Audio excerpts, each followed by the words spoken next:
are you? Hello. Hi. So we are here for art and gaming, and ultimately what we're kind of looking at that with is how does art influence gaming and how does gaming influence art, or are they kind of the same thing, just different media?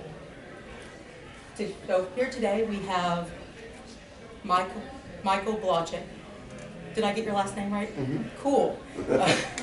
Ann Stokes, who's our gaming guest of honor.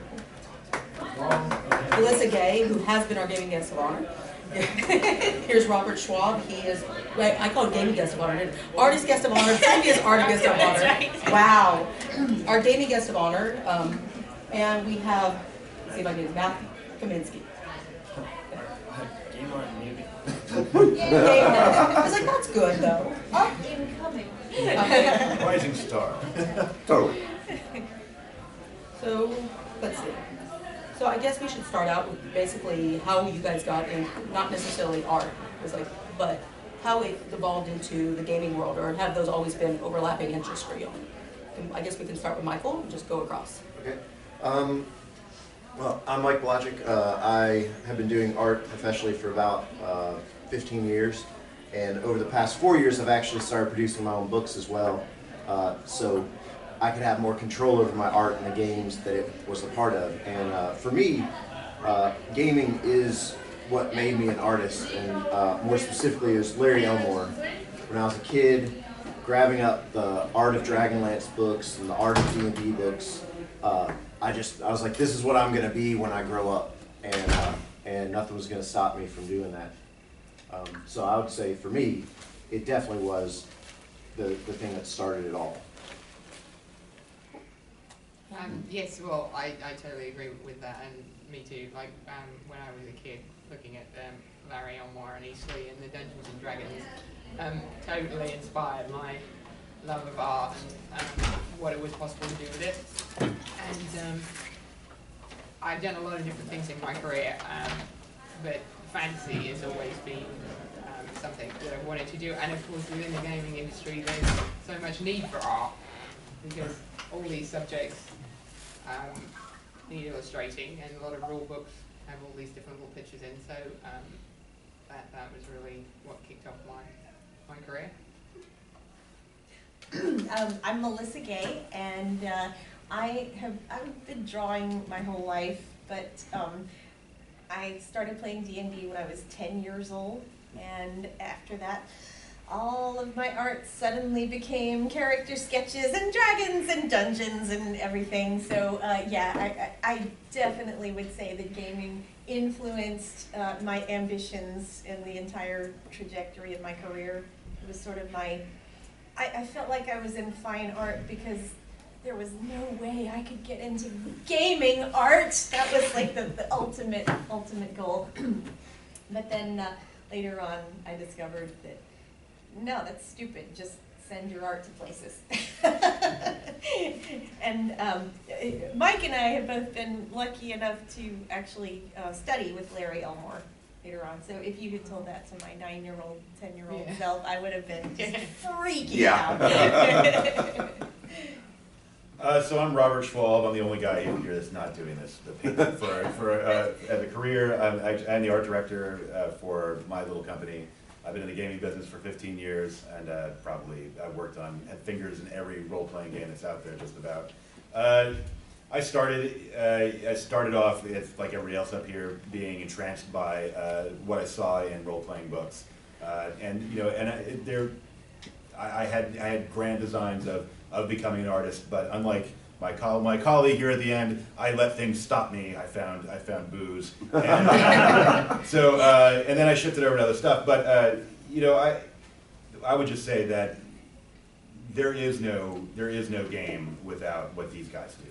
I mean, I can come up with all sorts of weird stuff, but no one's gonna read those words unless you have skilled artists that are able to translate what we create and broadcast it to you. So you know, we're forever, all game designers are forever indebted to the people who illustrate for us. So hail Satan. Oh, I get to follow that. Oh yeah. It's kind of funny listening to Melissa talk about how she got started. I feel like I got started because my brother used to play D&D with his friends, and he's 3 years older than me. So That answers that question. him being my older brother, I'm like, everything he does is cool, so I got to do that. So they were nice enough to let me play D&D with them when I was 3 years younger than them, and seeing all the art books and seeing all of that. And I just remember all the margins of all of my like binders in school was just random drawings of like characters and monsters and whatnot, and it just kept going from there. Cool. So when I first started, it was more or less, I would play lots and lots of Baldur's Gate back in the day, and I'd see those character portraits, and I was like, I want to do that, you know, like, and so like, you know, of course that was the start of it, you know, then immediately after that I was like, I started playing, you know, Shadowrun and things like that, and so like Cyberpunk pretty much engrossed into me, and I was like, we would, you know, do these like adventures and stuff while we'd be playing, you know, Shadowrun, and then I'd be like, I'm just gonna draw these out. This sounds like fun. Just kind of naturally evolved from there. And lastly, I was like, I'm the head of gaming here, and I've gotten into just running these cons and stuff. I don't know why, but I was always kind of a gamer for as long as I can remember of some sort of thing. But I remember when I was younger and I really was getting into the books and stuff, before I ever read anything in them, I spent so much time flipping through them because they're just pretty. And some of those pictures are kind of inspiring for your own story. So here I am at the end. Yeah. Okay. So with I was like, when you guys got into drawing these things and everything else, was there any specific medium used, or were you guys inspired by the same sort of things, I guess, as, you know, the books and the characters, and if so, what characters specifically? I'm making this up as I go, I'm sorry. Anyone? I could jump in and talk about all my characters and bore everyone to death for the next hour. Melissa, they make shirts about that. You're not allowed to do that. That's right. I can't be a shirt. But yeah, it's basically my own characters that I would have to draw character portraits for, because there was a space on the character sheet that said character portraits. And You can't leave it blank. You can't leave a blank space on the character sheet, yeah. So my OCD helped me out a little bit there.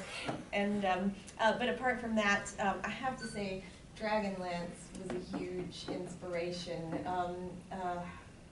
I just remember all the Dragonlance calendar. I used to cut out the artwork and put them on my wall when the months ran out, and that kind of changed. It upped my game, I guess, in conceptualizing my characters. Yeah, I think one thing, so this sort of art is it is illustration, because it illustrates something in the game or a character or whatever, you know, and that is part of what appealed to me. It wasn't just painting random thing that looked kind of scary or lovely or whatever. It was following that brief and then, you know, designing it or making that scene come to life. So that's all tied in with gaming. Is really, you know, It really is kind of just bringing the characters in your head to life a lot of times. Or in the writer's head. In the writers. Yeah. It's like, Robert, have you ever gone out and just specifically looking for different type of, you know, artists to get just that perfect image right? Or? Yeah, I think so. You know, it's with my game is very, very awful. It's a spell called Hateful Defecation, and it requires a certain kind of person who can grapple with that kind of that id that I'm kind of broadcasting through the game. So there is some of that. You know, for me, like I remember, I was a big D&D nerd for a long time, and a lot of the British guys that did Fiend Folio, and then there's also the Warhammer Fantasy Roleplay. All that stuff just dripped out of that book. You know, and I remember my mom said that, you know, I had to get rid of my D&D books because it was satanic. And so I had to sell them all. But I brought home a copy of Warhammer Fantasy Roleplay. And it's got this green cover, and it's got Guttrick and Felix fighting orcs on the front. And you look carefully, and there's stitch marks with big leather straps that are covering their wounds, and they're fighting all these places. There are places to explore. And I looked at this book, and I said, I want to be there. And then I opened the book, not even reading anything. I'm looking at the pages. I'm seeing all these bizarre places and horrific demons and nasty, awful stuff. And I'm like, and I didn't have to read anything. It just bled. The flavor, the mood, the atmosphere, all that just came out of the book. And that's the kind of thing that, you know, that makes me a fan for life, right? And that's what I think grabs people. And that's a company who understood that their look and their tone could be captured both in the words and also in the presentation. Cool.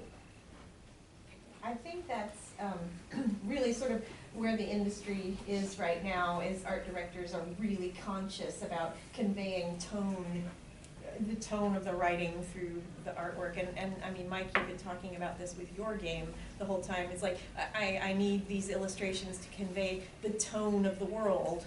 Right, but then I think that things have gone too far on the one side where it's all style guides, where it's like, this is what a dragon looks like, everyone's gonna paint this dragon. You pick up a book and you can't tell who did what art. Yeah, because the artist loses their like signature. Yeah, like, their, I feel that you should have a tone, but you let your artists do what they do. You know, one of my favorite things in the old books is my co-writer, we grew up together, we'd have arguments. I thought Larry Elmore was the best, he thought Jeff Easley was the best. But that's what you should have about the art in a book. You shouldn't look at it and it looks like it's all one, like, you know, print off of the same artist's stuff that's all, I don't want to say bland, but to me when I look through a book and it all looks so perfectly put together, it is bland to me. I like to find a piece of art I don't like, because then I'll look at it and I'll say, why don't I like it? And then I may end up liking it in the end because I see that they did something unexpected in the art. So I'm totally down with tone, but I really want to see artists, and this is of course coming from an art background, you know, I don't want to stifle anyone's creativity when it comes to what they want to put in a book. See, I think that's what a lot of the game like guidebooks and things like that were doing, like back in the 80s and 90s. They were just like taking, you know, like multiple artists that have their own voice already and just kind of putting them all together rather than trying to say like, this is, you know, artist A needs to look like artist B and C and D, you know, like, There was more of artist A needs to illustrate this chapter and artist B needs to illustrate this stuff because that's what their style is compatible with. I think it's like I think to D&D 5th edition when we were working on that, we had all when every month, every other month or every month, I'd go out to Seattle and go to the offices and do my work there, and we had this gap. I guess it was an alley really, where they had all the concept art for 5th edition D&D. It was all Forgotten Realms stuff, and I just noticed that it was like the art was fantastic, but as you said, it was all basically identical. And part of that I think is because D&D now is more of a setting, it's more of a Bible that they hand to video game developers, and they want to have a uniform look and appearance. And I agree with you. I think that we lose something when you can't say, oh, that's a Clyde Caldwell piece, and that piece is awesome because it's a Clyde Caldwell piece, and he does this thing, or a Braun piece, or whatever. Cool. So I get. I was like, you know, and with the art and things like that, and I think there is a balance in different types and everything else, but, you know, I still don't have my train of thought, but it's okay. I have a question I can pose to Sure. everyone. Would that be okay? Yeah, It sort of went off of no, like what please do. started. So I think a better thing on where we started is right now, if you could do any art you wanted, what would you do? Like if you could pick a book, what would you do? You know, dark fantasy, fairy stuff, you know, Warhammer, gory stuff. What would it be? Sorry. All right, well, put me on the spot. Well, I must say that I do think one of the things that I love most about fantasy is the huge range of things that you can do. And like, I never have wanted to get typecast as the vampire lady or the dragon lady or the fairy lady. So I certainly value the range of different subjects, and it's nice to do something dark, you know, on one project and then really turn that around and do something lighter on the next one. But I did find when I was working primarily within the game industry, I sort of got typecast as perhaps because I was female, to do a lot of the female characters, because which I think wasn't necessarily a bad thing. I think they perhaps felt that I did them in a more realistic way. I wasn't just trying to make them all sexy and, you know, whatever. And I did enjoy doing that, so that was cool. So, and you just said that you got typecast into female characters, and I once saw something on Melissa's where she had redone certain stereotypical superheroes in a more natural way, because they're always over the top and underdressed, and, you know, the most unrealistic women sometimes you'll ever see, who apparently have natural armor in their skin too. You know, but have you guys ever, any of you, looked at a character where after the writing and went, man, I could have done that so much better. Here's how I would play that out. Or maybe there's a better way to do a dragon or a fairy or something. I actually think that's part of where like fan art comes in. Like you see somebody's work and you're like, well, I could maybe try my hand at that just to see where it would go. Like even like you guys do it. Was it World of Terraria? Is that what it's called? So like like if I look through the book, there may be like I might want to redraw a piece, just for fun, like. And it's not even. I mean, when I read it, and this, I was in that piece that got all over the internet when IO9 and stuff picked it up from Tor.com and Muddy Colors when we did a massive redesign of female characters. And it's not even a matter of saying, well, we hate this, let's do it this way. It's sort of a matter of saying, well, if I were setting out to do this, what is my thought process behind what this character is going to look like? So, it's not even a matter of saying better or worse as just, this is my spin on it. And that's what I think is so beautiful about fan art. It's a celebration as much as it is a redesign. Still being inspired by the original. Exactly, exactly. We can't reimagine things if it didn't inspire our imagination to begin with.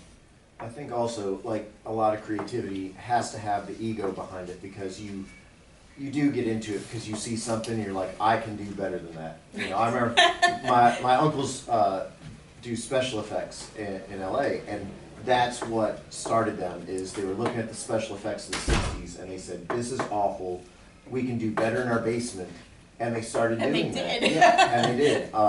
And I know that when I looked at, I wouldn't know how to start now, because I see so much amazing work out there. I think if I would have started, my ego wouldn't have been big enough when I was 16 to say, I can do better than what's out there, because there's so much out there now than what used to be, The bar has been steadily raised every single year. But we still push our egos, and we're like, I'm gonna do better. I mean, even with our own stuff, we say, I'm gonna do better than the last one, Do you find that goes with writing as well? Oh, hell yeah. I mean, it takes, I'm lay it out for you. It takes humongous gonads, or the other side, ovaries or whatever. It takes humongous genitalia. To say, I'm going to make this thing, even when I'm not just competing against whatever's out there, whatever's been out there for the last 40 years. Role-playing games have been out there for 40 years. 40 years! So I'm saying that my game is as good as Empire of the Petal Throne or Warhammer Fantasy Role-Playing. You should play this. Mm-hmm. It's staggering, towering arrogance. It's also how I feed my cats. So I mean, there is that kind of thing going. And I think that as a game designer, I will look at materials that I see from colleagues, and I say, why the hell did you do that? Right? Why did you have to do this skill system this particular way? That doesn't make the game better. It makes it worse. And then I use those learning moments to guide my own design. And they know they do the same thing to me. It's like, Rob, what the hell? You don't need a hateful defecation spell in your game. You really like bringing up that spell. Badass spell. It is. Pun intended. Earlier, yes, your word choice, you mentioned that spell, and then you said the word broadcast, and I was just like, all these words. And it's all carefully planned. Right? He is a writer. So yes, you certainly look at other people's stuff, and it gets you angry, or get you inspired, or get you hot, and they make you have also those moments of shame where it's like, oh man, I can't believe I didn't do that first. Mm. See, I think also in that vein, like nowadays, we're so oversaturated with things that people call like concept art and stuff like that, where that's like the final production art, but people are labeling it as concept art, so we get very confused. So there's probably 10,000 sketches that build up to that Right. one final sketch, or that final painting rather.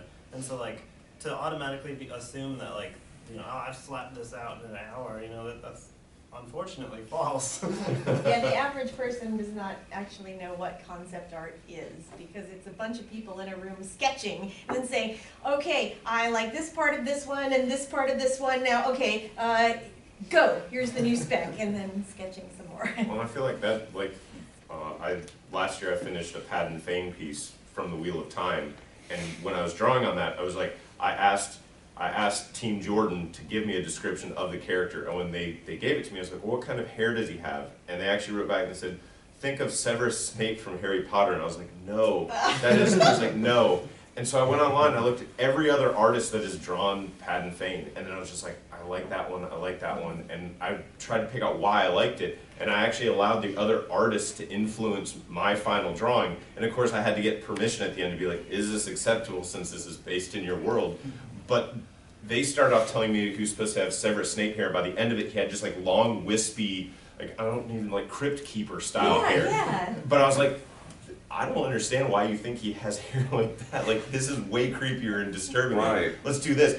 And hopefully in the end people don't be like, you know, when you read the books and they talk about his hair and you're like, just shut up. Actually, I'd say more riffraff hair from Rocky. Oh, nice, yeah. Oh, yeah, that's perfect, yeah. So, you know, me and Robert and a couple other people had a conversation last night, which was a panel, but not a panel, of, you know, that a lot of this is responses, like the different D&D books, our editions are responses from what was before. So who are your guys' icons, or are there current people that really, really inspired new work today? And is there a quintessential piece for you, or has there ever been? I mean, I can answer that one right out. So Marco Djurdjevic does this stuff for Six More Vodka. If you look up his art, I mean, just that whole studio, like, blows my mind. I feel like when it comes to fantasy stuff, Todd Lockwood's a major influence. Yeah. I've just always loved his style. But overall, in general, MC Escher's stuff blew my mind. And it wasn't until I was older and I was like, wait, oh my god, all of the movie Labyrinth was just like his artwork put into like reality. I was like, oh, that's amazing.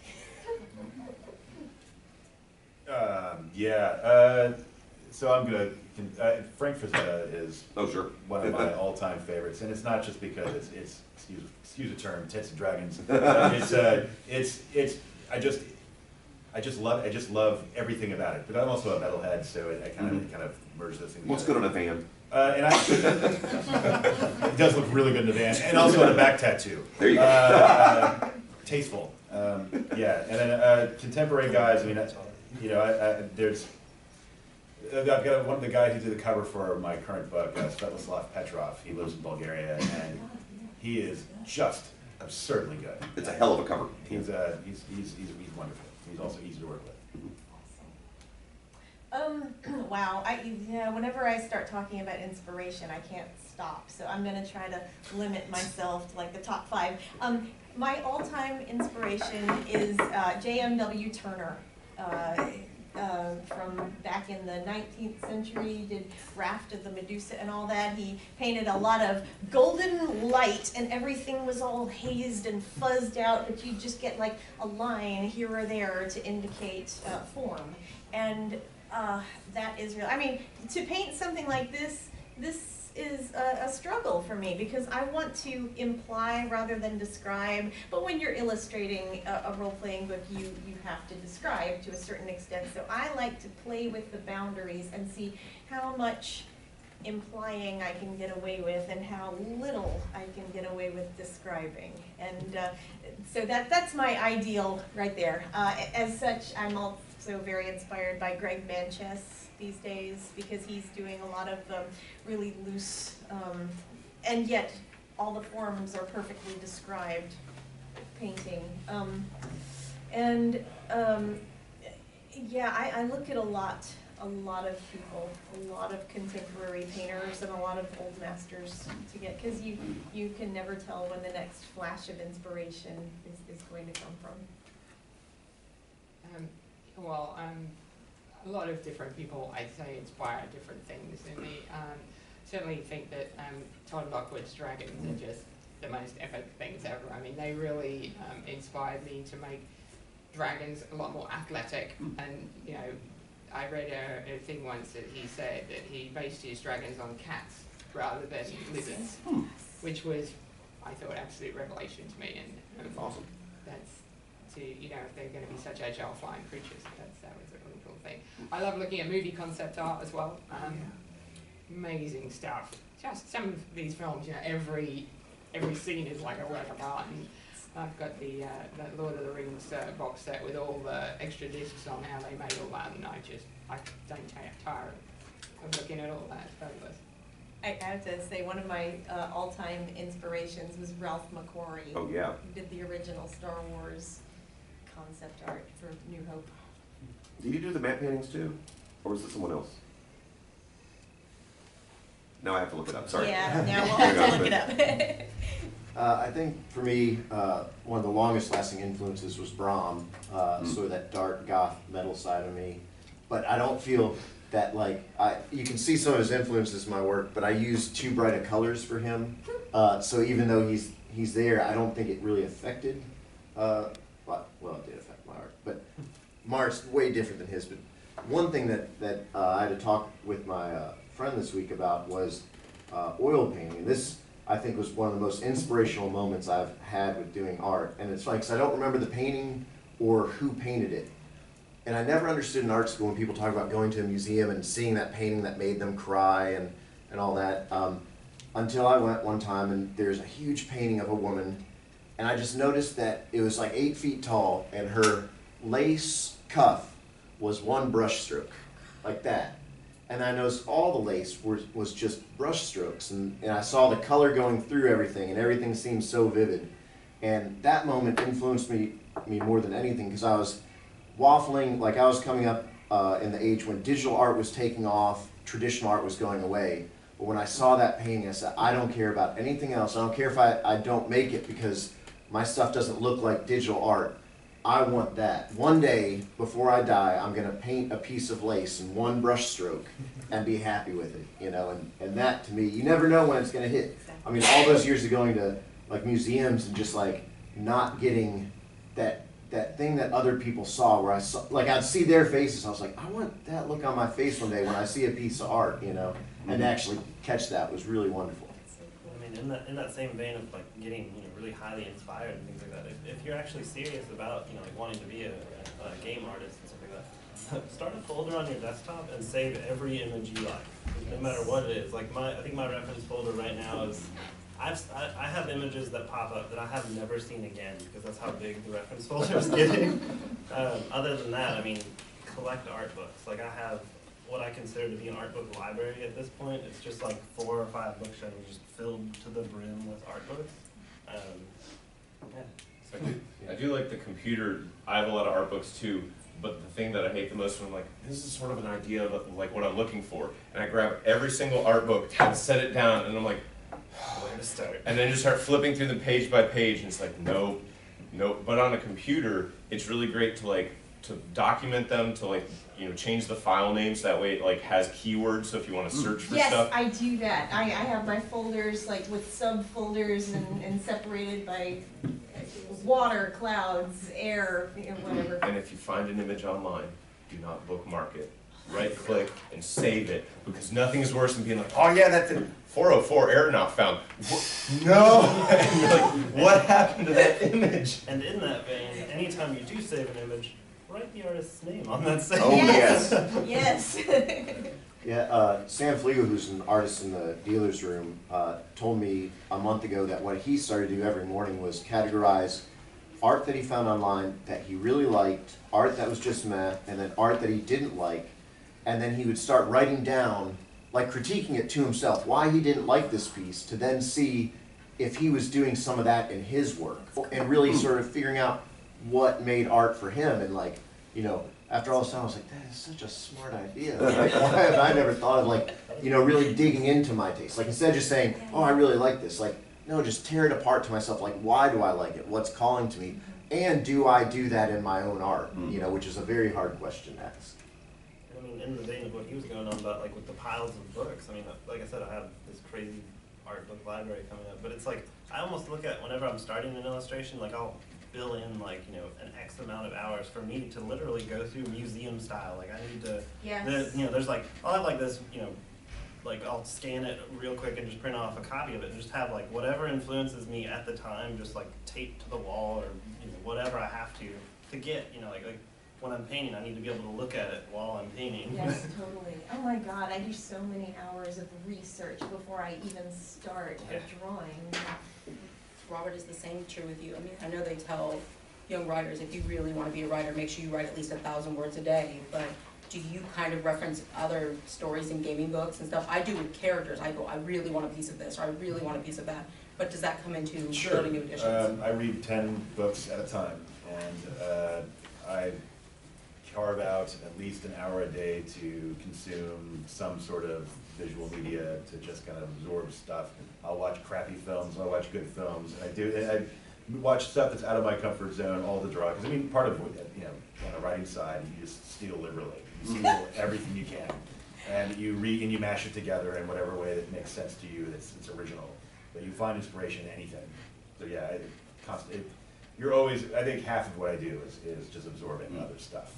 So does our art influence you in turn? Completely, yeah. You know, I talked about the Warhammer books, and Ralph Worsley did a lot of the Warhammer Fantasy Second Edition covers, and those are, you might see some bit of nonsense that he created in that piece that's like, I want to make that monster, and so I can come up with a stats for that thing, or tweak it in some way. There's a miniatures game called Kingdom Death, and it's deeply offensive. So I recommend that. It's also very expensive. I think it's like $400 buy-in, but there's and I mean it's so offensive I can't really describe it in front of you because it's that bad. But I mean I was working on this book called Exquisite Agony, and it's about hell, and I'm really was just struggling because I've done that stuff over and over and over again. And how do you go back to write about elves one more time, right? I mean, how do you do that? So I'm just going through and looking at the miniatures, and I'm looking at the monster designs and seeing how fresh it is. You know, you don't expect to see something with 300 breasts sculpted in plastic. You just don't. You don't. But those kinds of things, and trying to figure out how I can turn that into something evil and awful, and that was useful. I found my muse. I'm sorry.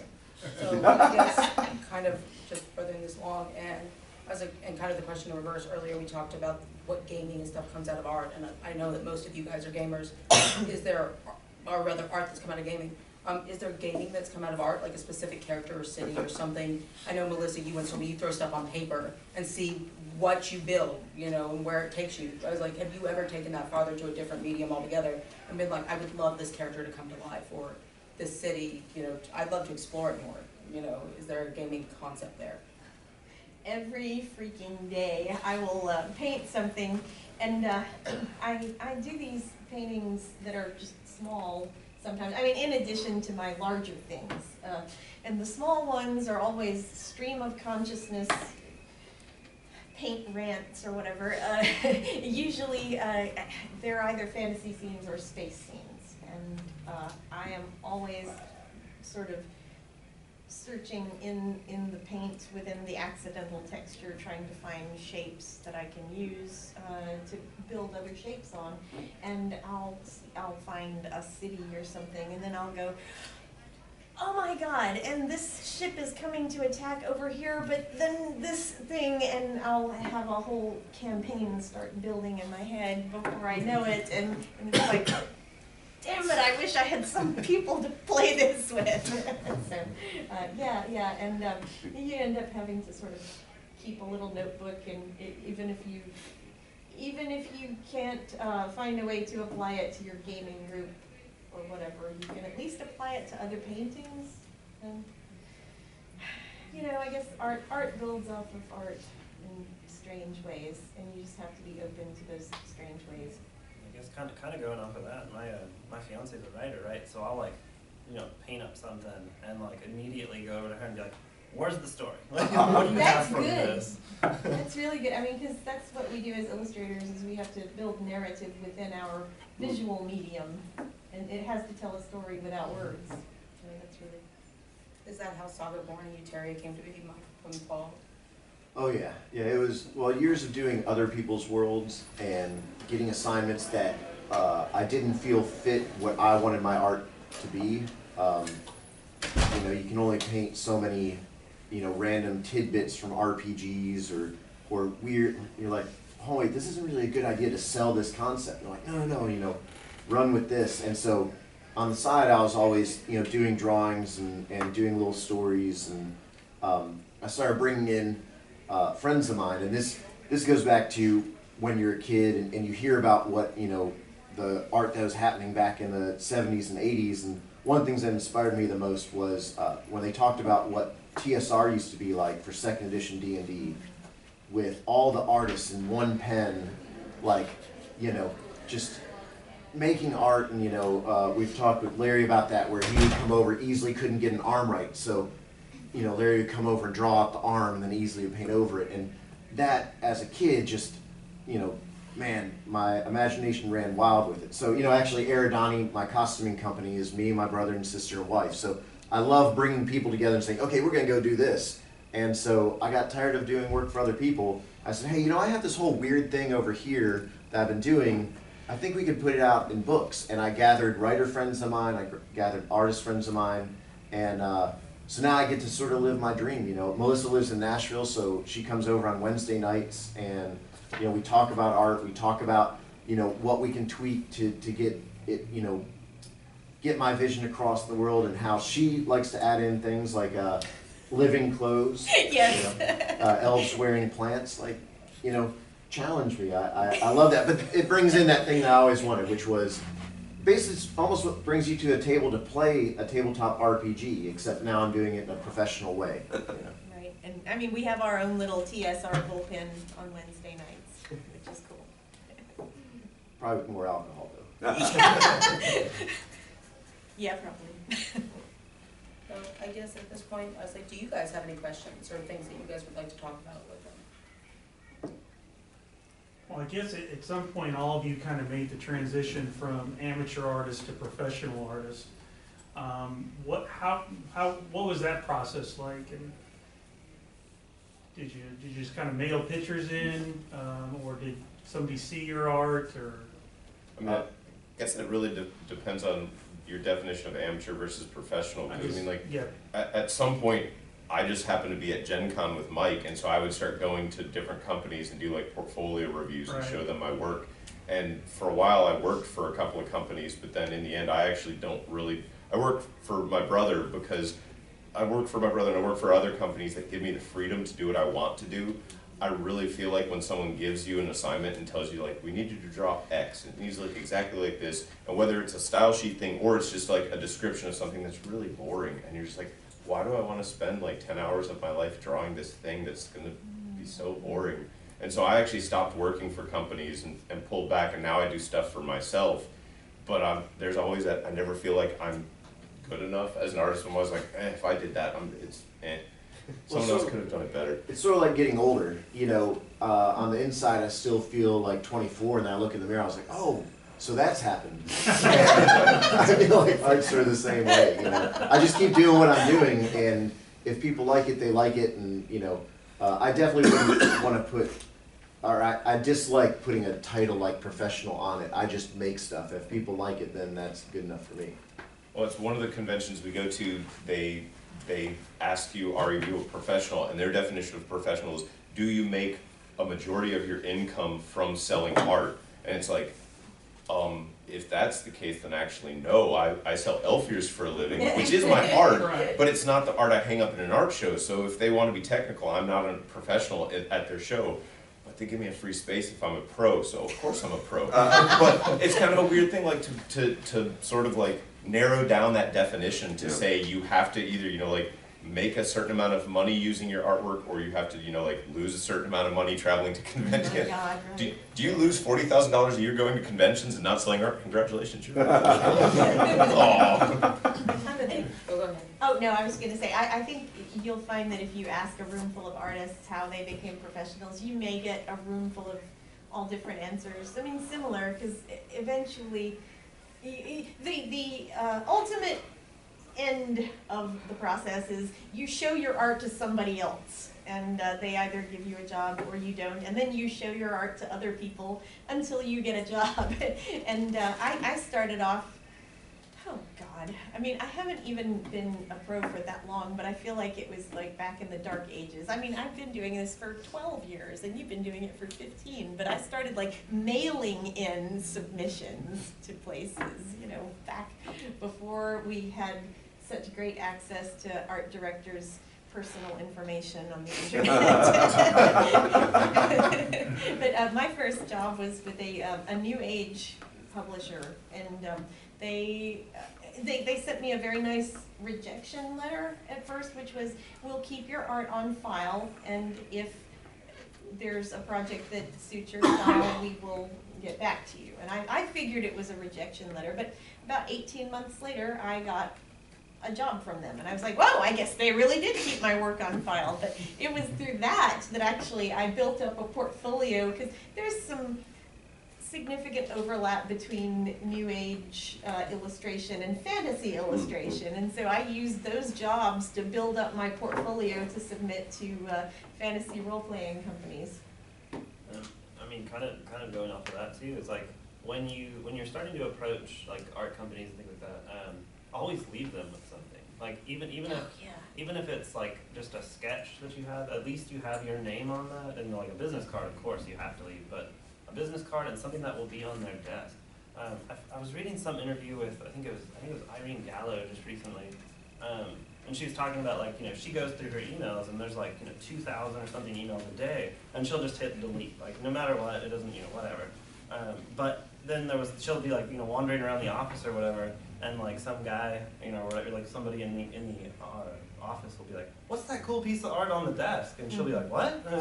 And that's what I think, that's the way that you'll get your Postcards. Postcards are great, and they don't cost very much money nowadays to make. And you put your name and your website information on there, and don't use a funky font. They read that, and just have a really nice, striking piece that is illustrative of your style. I've been talking too much. I have a follow-up for the two art directors. How do you guys prefer artists approach you? Gosh, I just bow down before artists do that to me. I really do. I mean, I respect what they do so much, because I try to go down that road and ultimately fail. And so when I'm doing art direction for a book or a RPG product, the art orders I write are very loose. I want the artist to have the freedom to express themselves in whatever way. I give you a few keywords that kind of say it has to have, this is a boulder with a door in it, but do whatever you want. Sure. Do whatever you want to make this crazy or weird or whatever. And we love you for that.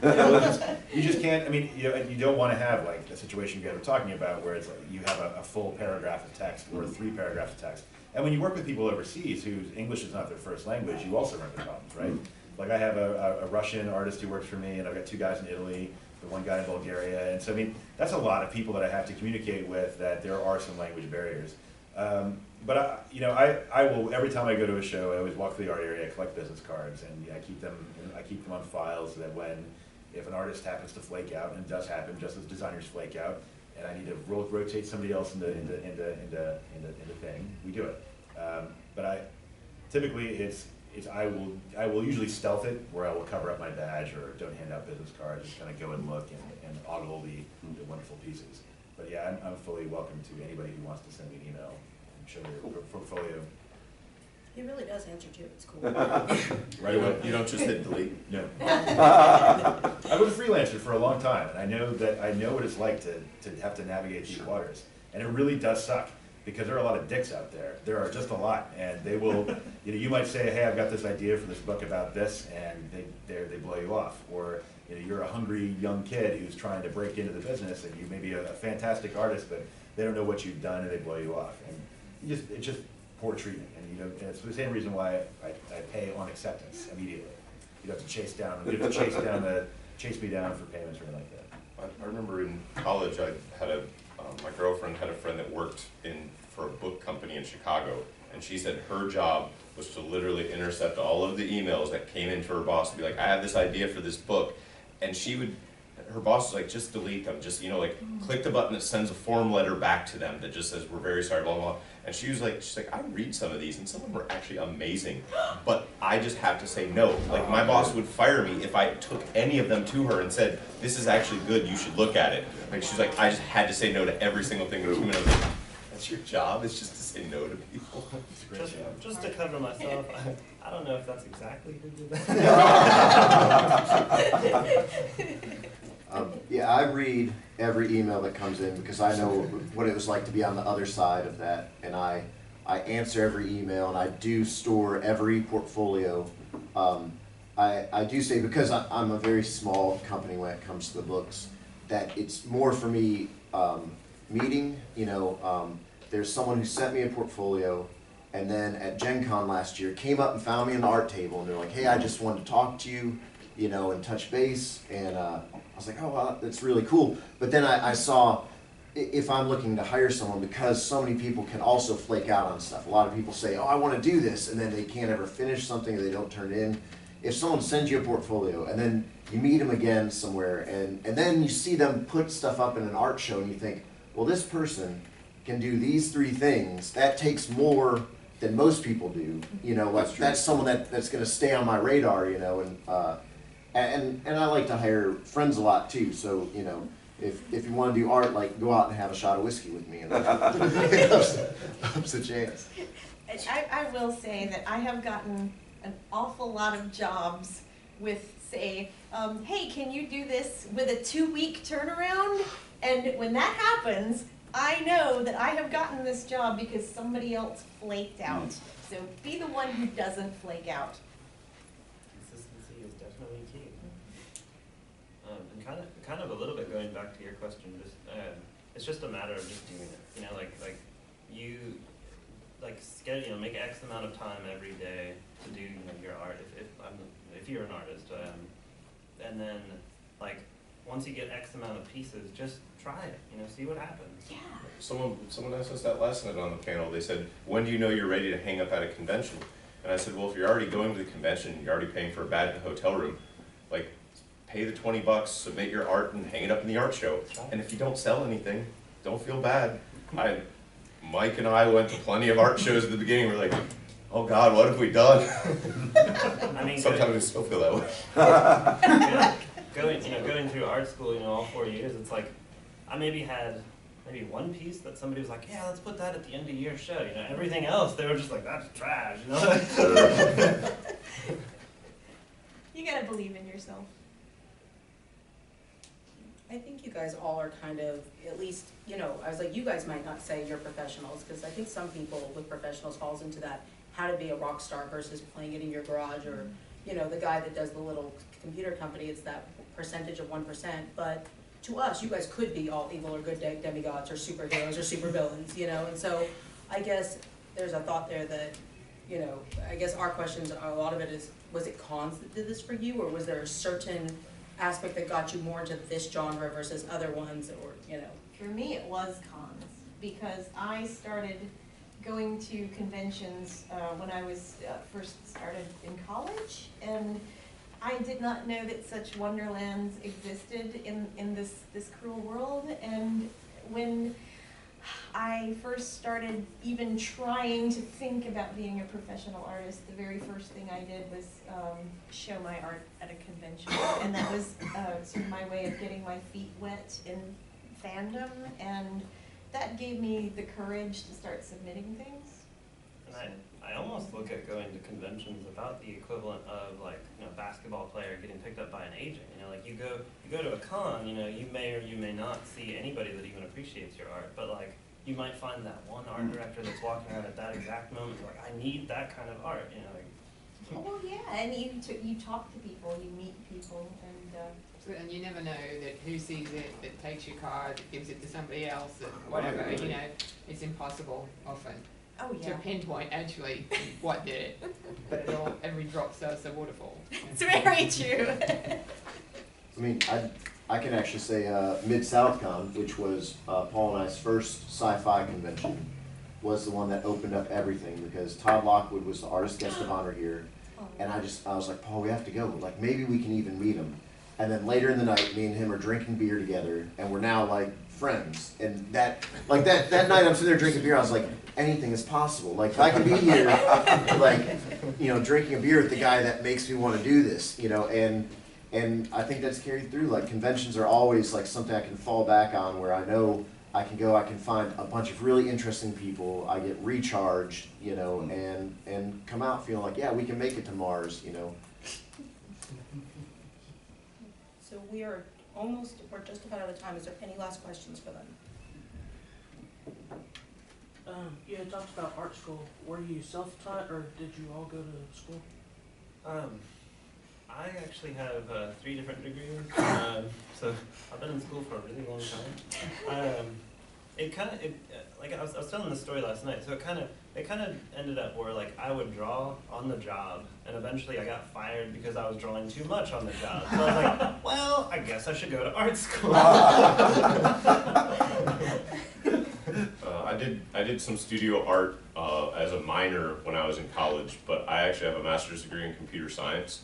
And if it wasn't for my brother being like, hey man, I want to like do this like Ren Fair this summer, let's do this. And like that was sort of like the kick in the pants.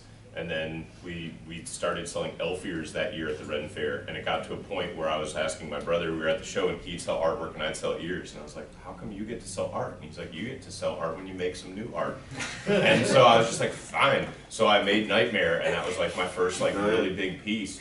And that's what started it all, was literally him just being like, you gotta make more art. Didn't you win a Chesley Award for that? I did, and that always scares me, because that was like one of my first pieces I did, and I'm like, oh no. I'm like, aha would take on me. Like, it's downhill from there. Did I start with my magnum opus? Oh, you won the Best New Artist Award. I didn't go to art school.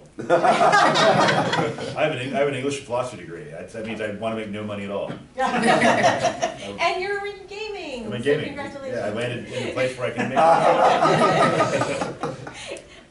Okay, technically I went to a liberal arts college and majored in studio art, and that is not going to art school. And I would not recommend it, because I learned everything I learned about illustration on the job. So I'm glad I got that liberal arts background, because my art education was kind of sad and wanting.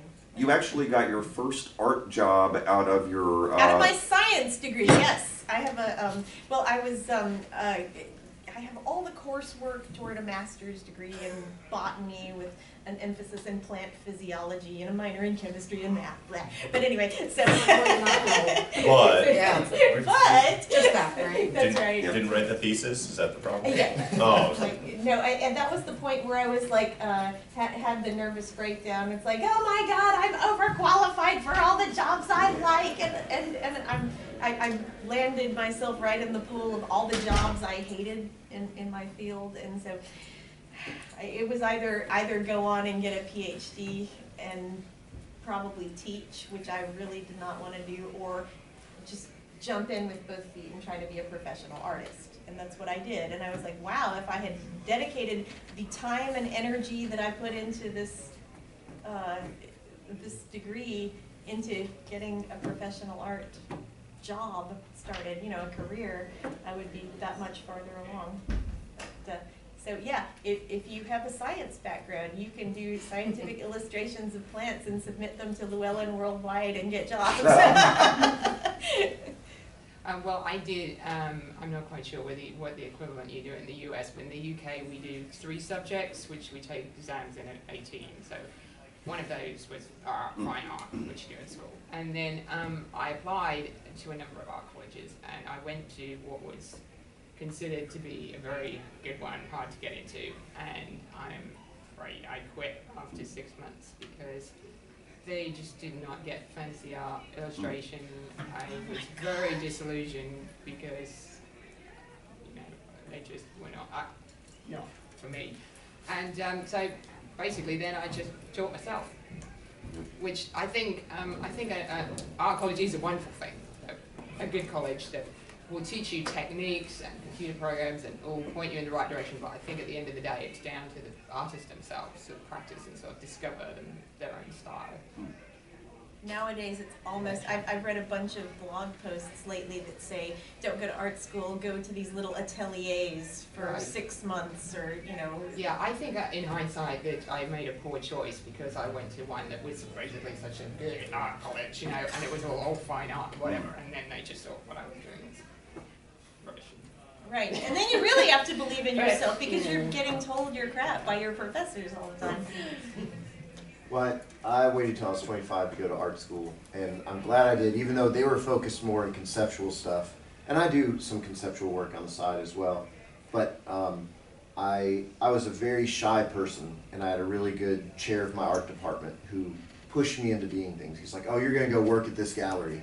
Oh, you're going to stand up in front of 200 people and talk about your artwork, you know. And he taught me the trick, whenever you're nervous but you have to speak for a long time, 2 shots of whiskey and a cup of coffee, and just go out there and you can talk about your art. You know, you might not even talk about your art, but you will talk to a group of people. And so it gave me the confidence. It didn't give me the technical skills I wanted, but it taught me a studio practice.